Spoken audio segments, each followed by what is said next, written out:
For the second time in less than a year, a Chrystia Freeland resignation is sending shockwaves through Ottawa.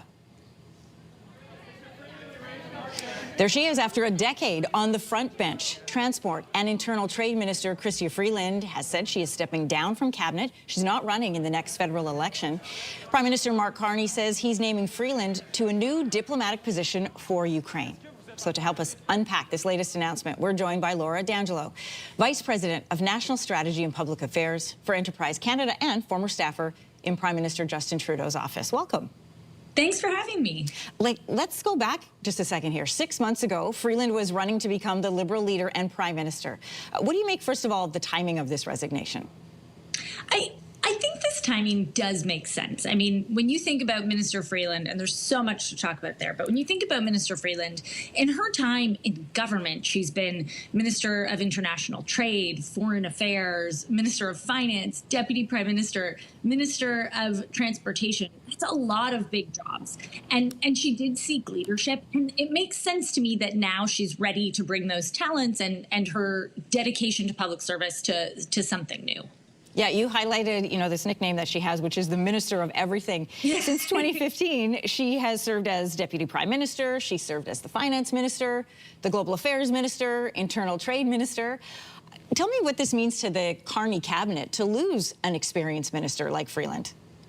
That's such a great question, Anne-Marie. This is pretty significant for Prime Minister Carney and for Liberals and Canadians as a whole. When you look at that list of roles, you really get the sense that there is not a single serious, big, important file that the Canadian government has touched for the past decade that Minister Freeland has not been involved in, whether we're talking about major trade negotiations, diplomacy, the childcare agreements, which changed so many lives nationwide, COVID response, One Canadian Economy, which is trying to bring down internal trade barriers. Minister Freeland has been at the center of all of that. And so that institutional memory, knowledge, that leadership, that experience, that is a loss around the cabinet table. But Minister Freeland did say in her letter that, it's really important that in democracy, people don't hold office forever.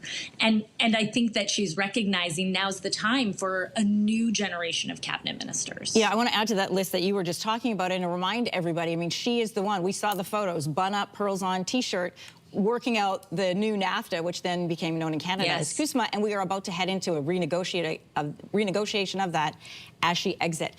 A little bit of history. Let's take everybody back to the last public letter that she published, which was in December of 2024, the day she was supposed to read the fall economic statement. Instead, she puts out this letter saying to the Prime Minister, you no longer have confidence in me. This is the one that she just did, but I want to remind everybody what she said in the one in 2024, which says, upon reflection, I have concluded the only honest and viable path forward is to resign from cabinet. On Friday, you told me you no longer want me to serve as your finance minister and offered me another position in cabinet.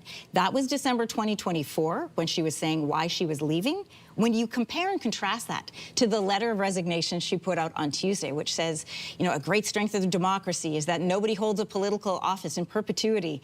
She wants to give an opportunity to seek fresh challenges for myself. Tell us the story of the in-between of those two statements.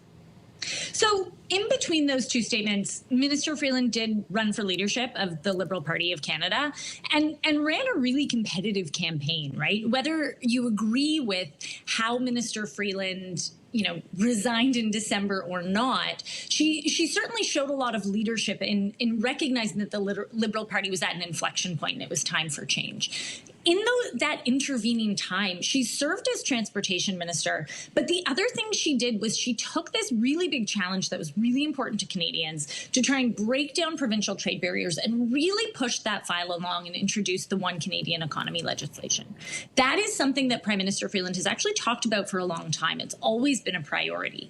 And so I get the sense that, she really did work to deliver something essential to Canadians and to Canada's economy before she made the move to leave. I think she probably wanted to leave on a good note.